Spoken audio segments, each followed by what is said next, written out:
My whole platform is about helping people understand what's real in business ownership. And what's real is your thoughts become things, always. Nothing external to you will ever impact your business if you have the mindset that you are in control.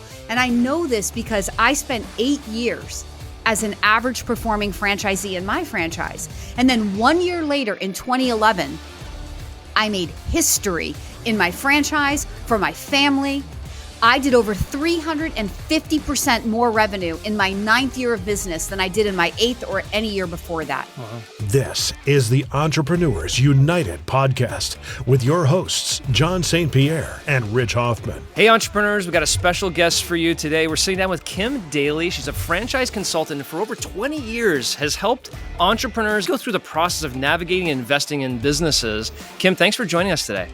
Such a pleasure, John. Thank you for having me. I was telling Rich before we started, I don't know if I've ever had somebody so close to my home on our podcast. So we live in the same town here in New Hampshire, which is very, very unique in of itself. Totally rare. And I was so excited to learn that you were so close and you're doing such a great thing in business.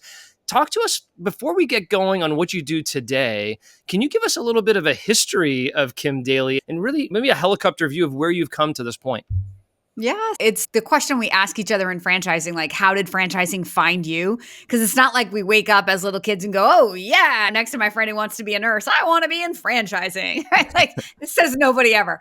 But my story, a little bit different from a lot of other people. I was actually on my way to medical school. I answered a classified ad in the newspaper, shows you my age, and it was for a franchise consulting company, not the one I'm a part of today. I took that summer job, and it changed my life. But here's the thing. It didn't really, because when I grew up on the stage. I grew up in a family of entrepreneurs. And I said to my dad, I want to be a motivational speaker. When I was 15 years old, I said that to my dad. The one thing I've always wanted to be, but like, how does one do that? So you do the smart thing. You're a straight A student. I'm going to go to medical school. I'm going to help people by becoming a doctor. I answered this classified ad. I ended up in this franchising world. I got a taste of entrepreneurialism and freedom. So I do what most people do when they think I want to own a business. Even though I was in franchising, I said, nope, I'm going to go be an entrepreneur. So I started a .com. It was during that time. I did that for 5 years. Then 9/11 happened. I was traveling a lot. I was actually living in South Florida away from my family. I was turning 30 years old. And I thought, you know what? I need systems. I need something that has a track record. I need to just slow down and really build something that has some meat to it. And that's when I turned back to franchising 22 years ago. And here I am today. So 5 years as an entrepreneur, 22 years as a franchisepreneur. Franchising has completely changed my life. And that's what makes me so passionate to go share the story and help other people have the same experience. And you are a self-employed franchise consultant, so you do not work with a big company per se. You're self-employed as you go at it, correct?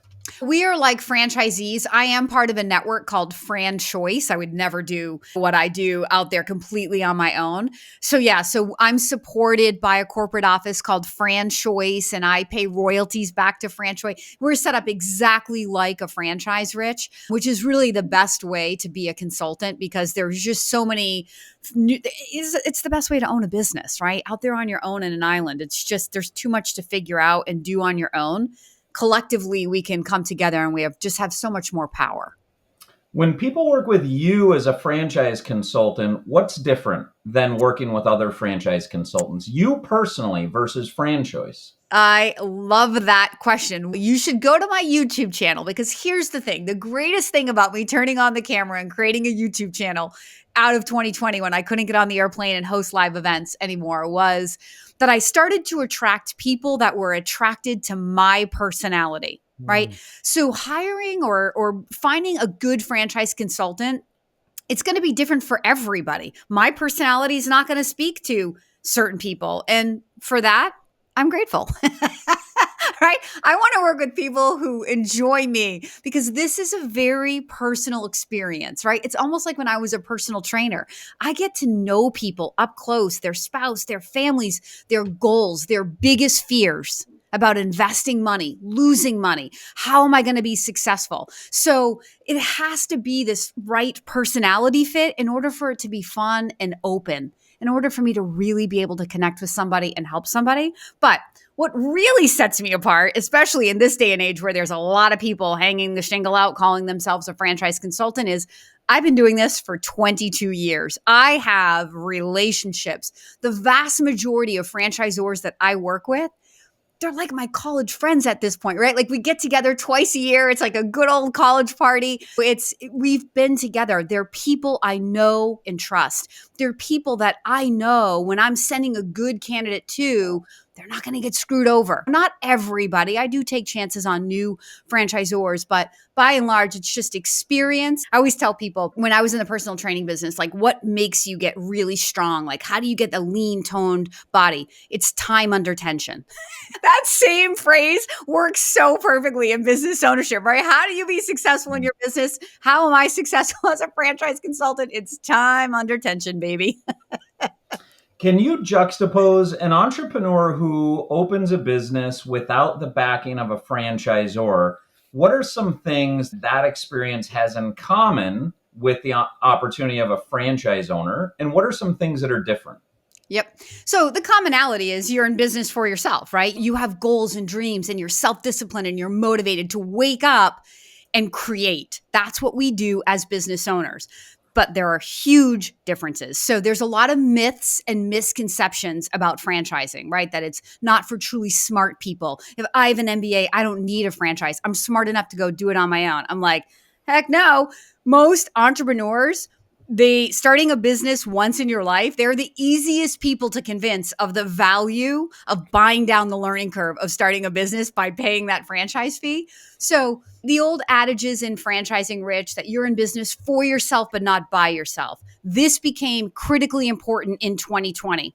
How many mom and pop entrepreneurs could not figure out how to reopen, move past their own fear about what was going to happen to their business, what to do, but none of my franchisor partners went out of business. Now, some of their franchisees might have if they didn't lean into the collective intelligence and the support offered by the franchise, but the systems didn't go out of business, right? So the idea that we're together, we're stronger together, it's the number one thing. Entrepreneurship is so lonely. I know, I did it for 5 years. You're making it up as you go along. Yeah. You're trying to be head down and head up, all things to all people all the time. In a franchise, you get to be head down, and the greater vision of where you're going and how you're going to overcome the competition and how you're going to adapt and grow to the changing times, it's being taken care of by the parent organization. So you're not missing out. You can stay relevant and grow. So those are just a few. There's so many more. So Kim, in addition to sharing a town, you and I share the experience of being in a .com and failing. What was the .com that you were a part of? What was that? Okay, so I started a company called and we didn't fail, John. I'm just going to tell you that. Ours did. Okay, so I started a company called BeHealthyNow.com, which was a health and fitness marketplace. And I got partnered with USAToday.com. So if you went to USAToday.com and you clicked on health and fitness marketplace, it would click over to Be Healthy Now, which was my website. So because of that national exposure, it launched me quickly to all the big advertising dollars with all the big health and weight loss and fitness companies of the time, going to all the fun trade shows because I'm a fitness girl and I'm a nutritional biochemist by degree. So getting into this world was my passion and it was so fun. It was funny because back then it was like the wild, wild west, right? Did you have a rate card? No, we made it up every single day. Whatever we could get, however high we could go, we would just keep pushing the envelope and we would get it until people started saying no. And so it was more just that I was on the airplane. I had an apartment in Vegas. So I was back and forth from Boston to Vegas. I actually got recruited while we were building that company to help eDiets, which was the largest weight loss company in the world at the time, online, and they wanted somebody to build e-fitness. So they hired me as a consultant. So in the middle of building my .com, I moved to South Florida, took on that project. So I was doing all of these things. I was making money and it was so fun, but it was so over the top, like hair raising, like where is this going? It could have gone somewhere amazing had I persisted, but I literally was just getting burnt out and tired from it being the pace of that life was just enough. And I wanted to get married and I was turning 30. I wanted to have kids. That was not going to be the path for me to really live my life and my dreams. That's why I stopped. So along that path for you to live the life of your dreams, how do you personally practice continuous improvement? How do you stay sharp? How do you stay relevant and current and continue to grow your own skill? Love it. It's such a good question. Owning a business, really, being successful as a business owner is all about personal development, isn't it? I always tell people you become the millionaire after you become the person worthy of having $1 million business. You have to grow. You have to pull inside of you. Like, I'm a big follower of Dr. Wayne Dyer, and I love when he says, you were born with the cup full. Like, we go to school and we think that they have to pour into us. No, we were born with a full cup. We have to learn how to reach in and pull out of us what's already inside of us. And that's what being a business owner challenges us to do. I am the forever student. I'm audibling books. I'm a voracious reader, but it's all personal development. I'm not a tactical learner in that, yes, I like reading some books on like sales and leadership, but really I believe that if my mind is in the right place, my mindset and my heart is open, that intuitively I listen to spirit and I feel, okay, and this is where all of the best ideas I've ever had come from, right? Whenever I feel confusion, whenever I feel like, what's the next thing? I'm not a person who turns to people on the outside. I get quiet, I go within, I find my own answers, and those have always served me the best. Kim, you said earlier, Rich asked a really good question, which is why you? Why should someone work with you? And you said, I just find that if I put myself out there, people that are attracted to my personality and my who I am will want to work with me versus anybody else. And I can see why that's the case. You almost have a little bit of life coach to you beyond just franchise consultant because of some of the things you're talking about. Like, I've never heard of Dr. Wayne Dyer. Have you, Rich? You're Yes. okay. So when you talk about personal development, can you talk to me a little bit about some of the business people you've worked with that you've maybe had placed in franchises or worked with them as they built their business? Beyond the stuff you just talked about, what are some of the key characteristics of success in entrepreneurs that when you meet an entrepreneur, you're like, you're going to be very successful in this franchise or in this business? What are some of those key characteristics you find over and over again? Okay, I love the question, John, but here's the thing I learned years ago. I can never predict who is going to be successful. I've worked with people who from go, I'm like, oh, this is the guy I wake up to find every day. 18 months. CertaPro, one of my greatest examples, had this military guy, right? That's great for franchising because he can follow the system, right? Yeah. And he had a sales background, so he was communicative and outgoing. And I was like, this is the guy I wake up to find. He had some head trash about the territory that was open in the market that he lived in because CertaPro was already like heavily saturated in his hometown. But I know that CertaPro loves military guys, right? So I knew culturally this guy would fit in and find his people, which is what I'm always coaching for, right? Investing in a franchise is not about what, it's about who. If you're interested in what, go be an entrepreneur. The who is why we do this. We want to find people that have a vision for bringing a brand to market, and we align to that vision. And we raise our hand saying, please pick me to take your brand back to my hometown and help you accomplish that grander brand equity vision. So met this guy, thought he would be the guy for CertaPro, and he was. He found the connection, but he had head trash about the open territory.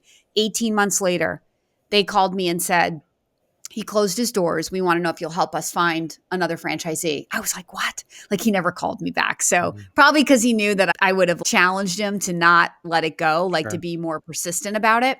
And then I found a second guy who arguably on paper probably wasn't as good of a candidate.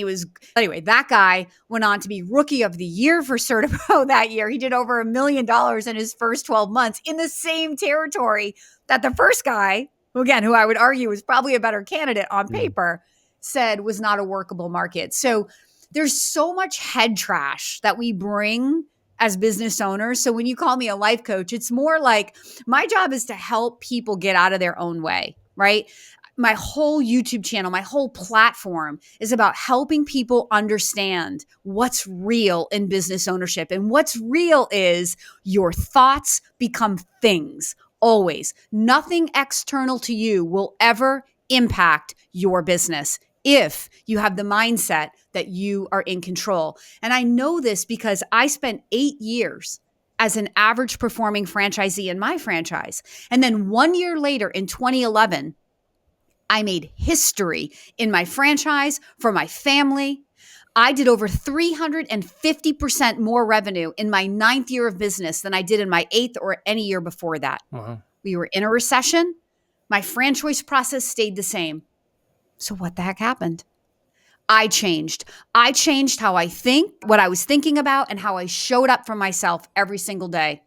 And when I did that, it was like, oh, and this was my 9th year of business as a franchisee. So I'm not judging anybody. We start where we start. We spend as much time as it takes before we wake up and understand what accountability and ownership actually means.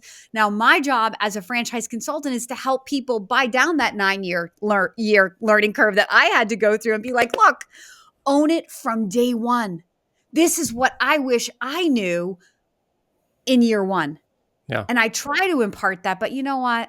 Experience sometimes is the only teacher. So characteristics, John, are just really what matters is your ability to follow the franchisor's lead, to be properly capitalized, to be able to be persistent, right? Time under tension. You can't be faint of heart. You can't be weak-minded. You have to know that the challenge makes you greater. Right? This isn't going to be like, if it was so easy, everybody would do it and do it successfully, right? The challenges are only as challenging as our mindset makes them. So you tripped. Who cares? Get up. You figured out something that doesn't work. Get back in the game and figure out what does work. And so many people are just not, especially in franchising, there's this like silent killer that you, Mr. Franchisor, are going to make me successful. And then they sue franchisors when they're not, which is the most absurd thing I've ever heard in my life. You're raising your hand to be accountable and own a business. And then when you're not successful because of your own whatever, you look to somebody else and can blame them with a lawsuit. This is where I get on my soapbox and I'm just like, this is ridiculous. So thank you. Those are my 2 cents on that. Kim, I'd love to take things professionally, personally with you in terms of understanding some of your career path and why you made some of the decisions you did. I'm interested in knowing, do you have anyone who you lead as far as a team or direct reports today? So in my business at FranChoice, I have a marketing team. I have podcast producers that I share my vision with, but they're all like 1099 consultants to me. Yeah. I lead 2 teenage boys in my life. I've led a house full of nannies and caregivers for my children. But in the businesses that I choose to run, we also have an Amazon business that my kids and I run together. They would be my only employees that I would lead. And have you ever, over the course of your career, because where I'm going is I'd like to understand why you're choosing today to not lead a team professionally. And what's your experience previously? Have you led people as a direct report in the past? And if so, what leads you to not do that today? And if you haven't, what leads you to be so confident to not do that today? So it's a great question. So what happened really, Rich, is I fell into this franchise consulting thing. Again, I was 29 years old. I would tell my 52-year-old self, don't become a franchise. Even though this business has been amazing to me, I've made history. I have done amazing things as a franchise consultant for the industry, not just for myself personally. And all of that is incredibly gratifying. But I'd like to think that I could have done that in another business model as well. And if I could go back and tell my 29-year-old self what I know today, I would say, pick a business with scale. I happened to fall into this business and was head down, having babies, being able to have flexibility, working from home, and it worked. It suited my goals and my lifestyle.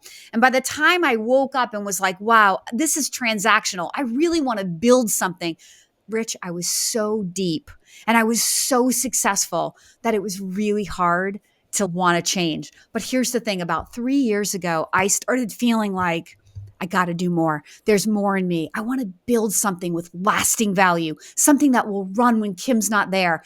And the first year I thought it, I was like too comfortable. The second year I thought it, I was still too comfortable. Last year, I got so uncomfortable in my comfort that I said, I am not waking up on January 1 as the same Kim Daly. I cannot do it. I know it's irrational to people around me. They think you have the dream life, and I do. So it's really hard. And I get it when people are stuck with golden handcuffs in corporate America and they say, it's so hard to leave. Trust me, even as an entrepreneur, I totally get it. But I just got so uncomfortable. I told my CEO at FranChoice, I'm retiring myself from your honor roll. I'm taking a sabbatical. I'm building a new company. So I am morphing into a global business coaching practice for franchisees. To your questions you've asked and you've identified in me, this business coach, this is where my passion lies. I firmly believe everything I've done in my life has actually prepared me for this business, not the one that I think I've been so successful in. Wow. So, Okay. and when I do that, I will have a team because this is going to be something where it is global. There are so many franchisees all over the world that need what I can give to them, but I won't be able to do it alone. Wow, Kim, I need to dig in here just a little bit more. So I'm assuming when you're talking about January 1st, 2024, you're like done being comfortable and I'm uncomfortable and I need to make a change over here. And so you're in the process, I think, right now of pivoting. And we talk a lot about in this episode. I just turned 50 myself and I have a 30-year life plan. 30 years from now is a long time from now. And this guy's not stopping. I got a lot of things to go do. And so pivoting right now is very interesting because you have people that maybe are thinking about pivoting their careers. They've been in a career for so long, and maybe they're thinking maybe franchising is the right thing versus a startup. I'm never going to do a startup again, ever again. They're going to go buy companies or do a franchise, but I'm not doing a startup. That's for sure. So you're at the stage. So that's interesting for someone to say, hey, maybe I'm going to pivot into a franchise, but you're looking through a pivot right now. Can you tell me a little bit more about this? Because as you were talking, I was like, oh my gosh, like you seem like an incredible business coach and life coach and someone who can really help businesses propel once they're in their company versus just set them up with a company. And I think that's where you're going. So you tell us a little bit more. I know it's probably still in formation, but what does this look like for you 3-5 years from now if you were to vision out where you're going? It's going to be epic.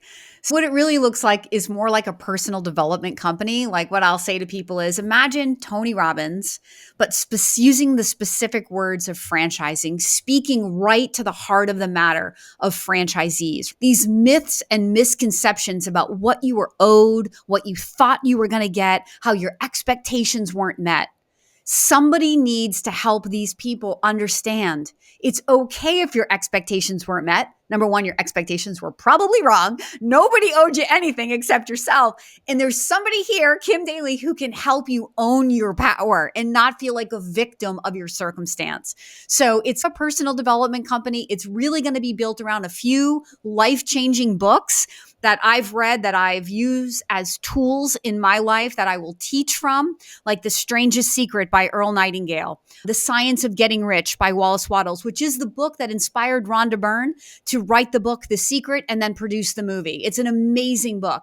There are several others. And so it's a personal development journey because that's what business ownership is. In order to be truly successful, in order to really own your power in your business, you have to understand yourself and pull that out of you. And that's what I want to do for people. And so it knows no boundary. Like what I do right now today, I'm only contracted for US growth with franchisors. There are people all over the world that email me due to my nearly 1,000 videos on YouTube asking for help, and I can't say yes. So a lot of the content will be pre-recorded, like you'll be able to buy a course and take it at your own speed, but then there absolutely will be live courses and live events with Kim Daly, opportunity for you to be part of an inner circle or a mastermind for different times. I don't want to be a crutch like a chiropractor, right? That you have to keep going back to again and again.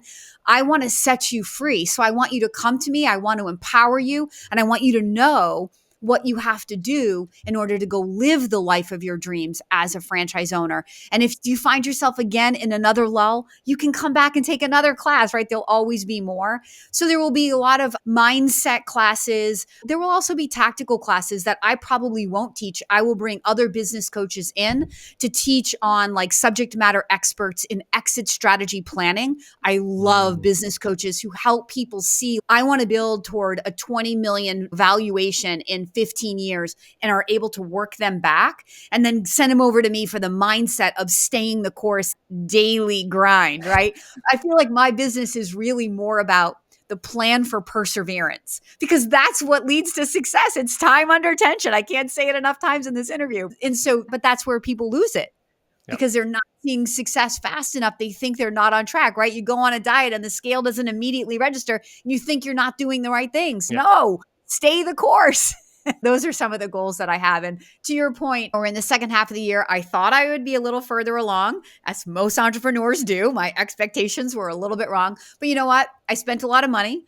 I wasted a lot of money, because that's what entrepreneurs have to do, to really figure out the people that were not right for me. Because I'm becoming an entrepreneur again. I have to find the right marketing people, and there's a lot of charlatans out there. It's okay. I cut the money. I probably lost over maybe $250,000 this year. Don't care. And I invest in so many other people's businesses. This year is about investing in Kim, and I will get this right, and I won't stop until I do. Love it. So is one of the things we have in common is I've got 16 years in the franchise space most recently, and you have over 2 decades in it. I'm sure we both love the franchising space. That being said is a pretext. What do you notice that's systemic in franchising that is a gap of the franchisor that you are filling here? Because for you to go, hey, this is a global thing. There is a systemic need for something I offer that is not being filled on the part of franchisors, despite loving the industry. What they're not doing is, so what's that about? Where are franchisors maybe falling short that you fill the gap? I love the question. And not all franchisors, but the vast majority are functional coaches. So they're going to teach you the tactics, right? This is the license you need. This is where you order your equipment, but they're not mindset coaches. So the equation that I operate from is success in your business equals 20% strategy. Like when I do keynotes, I always look at the franchisor paying me to speak, and then I'll be like, 20% is generous, but he's paying me, so I got to give him at least 20% for what you paid for.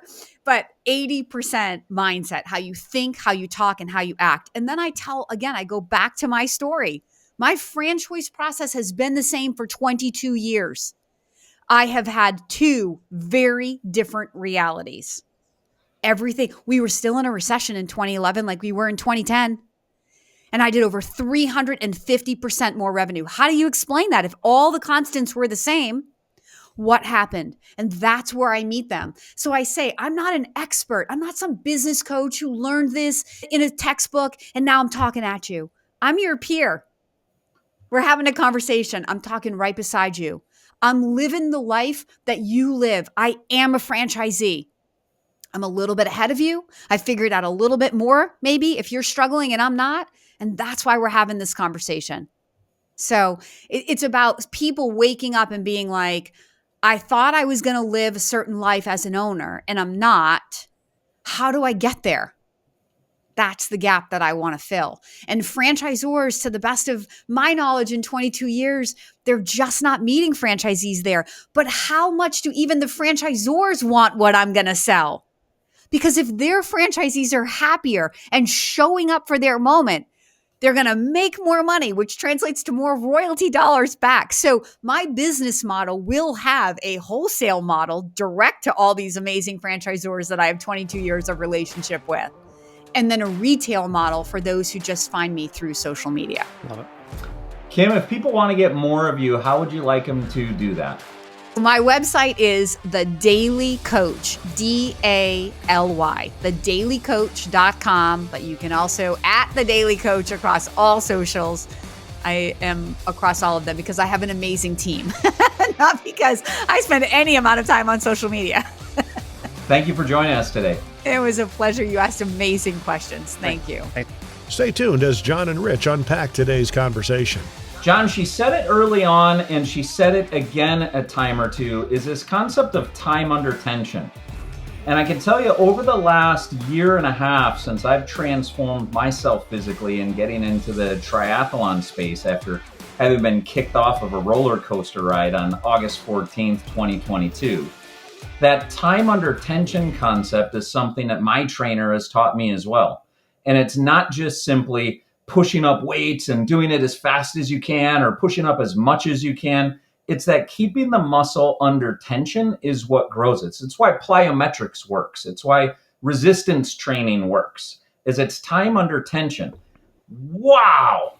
Does that make sense in the life of an entrepreneur, that the time under tension is what builds their muscle? There's no question that is the title of this podcast. And it's so true. And it also speaks to a concept I talk a lot about, which is patient ambition. If you try and go too fast and too heavy, you'll drop the weights, you'll tear your muscles, and you'll end up in big trouble, right? But if you just keep going and keep pushing and slowly increment and have patient ambition, just keep going under tension, you'll build up all the muscle that you need, or all the muscle learning that they talk about that you need to grow in life, grow in business, grow your family, grow your relationships, whatever it may be. Just that constant taking those extra steps and keep moving. And I think that's what really is holding back, in my mind, society, business people, you name it, is this concept of instant gratification. I got to get a 6-pack abs today, not 8-minute abs. I want the 6-minute abs, right? We got to keep going. And those who just keep putting themselves under tension and growing and taking that long road, we sometimes realize that what 10 years seems like a long time from now is not that long from now. It will come quicker than we think if we just have that patient ambition. Among so many things that we heard about over the course of that conversation and so many things she did well, I've got to highlight, she created a business that suited her lifestyle while she was raising kids, she said. Yeah. And she was a high performer while she was doing that. And that's so important, that entrepreneurs often suit their lifestyle around the business, instead of understanding what's a lifestyle you need to live your life and then suit the business around it. And now she's finding herself to have more availability in her lifestyle to focus on her business, which allows for that pivot. So now she's going after things in a little different angle that's going to take a little bit more time because she has it, and it won't interrupt the lifestyle she wants. So she's really done it well in putting lifestyle first in both of these phases of her life. Yeah, no question. And Rich, listen, it's so amazing that we got there in this conversation, because you and I had no idea where Kim was looking to pivot potentially herself. But as she was talking, I was like, I would hire Kim as a personal trainer. I would hire her as a life coach. I would hire her as a mindset coach. I hire her as a business coach, because the energy is so strong. And what I think she's onto in a big way is there's a lot of financial coaches, a lot of this coaches, but the mindset part of being an entrepreneur is so critical. And when we do experience as entrepreneurs, these moments of, it's not working the way I thought it was going to work, or maybe I'm not as good as I thought I was, maybe entrepreneurship is not meant for me, or whatever it may be, it's a very lonely spot. It's very lonely. You don't want to go back to your spouse and say, I'm failing, this isn't really working, I'm incompetent in this area. You don't want to do that. You don't want to go to your employees and show weakness. You don't want to show your franchisor weakness, quite honestly. And so have a mindset coach working with you who's seen it, been there, done it. You taking those steps and time under tension workouts, really critical. So I think we underestimate mindset performance for entrepreneurs. We do it with athletes, but we underestimate it with entrepreneurs. I love time under tension, and that's where I opened. I've got to throw out this other idea that may be a good title for this, which she came more to the close with, which is plan for perseverance. Yeah. That is so key for every entrepreneur, is things aren't going to work and persevering is what's needed. That's not to say don't be flexible. That's not to say plan to be inflexible. That's saying plan for perseverance. Perseverance includes, if something doesn't work, change it, do it again, do it differently. You fell down, get back up. Plan for perseverance. You must persevere if you're going to be successful. Success isn't easy to achieve, or everybody would do it. Yep. You must persevere in order to get there and be flexible while you're at it. So it's having the solidity of a goal. Where are we going? And the flexibility of how are we going to get there? But perseverance needs to be there. Yeah, and I think the other reason, Rich, why that's so critical, and it took her around 10 years, she didn't do anything different. And then 1 year she had 350% growth over the prior year. How does that happen? It's a compounding effect of continuing to take the next step and the next step and having some time under pressure, right? It's just, it all accumulates, it compounds, and then you have this kind of escape velocity situation happens where you just boom. That actually happened to one of our businesses. We were at 5 million, 4 million, 5 million, 3.5 million, 5.5 million, 3.5 million. You experienced some of that business with me during those times. There's ups and downs, 2 steps forwards, 2 steps backs, and all of a sudden, bang! You hit a couple of good opportunities. Luck happens, right? Based on hard work, effort, learnings, all the pivots that you're talking about and pivoting your business. But if you're persistent and you stick with it and you keep continuous improvement as a part of your core values of just always getting better and always getting better, luck will find you. And if you have the right mindset, just persevere through that point, you never know where you can take it.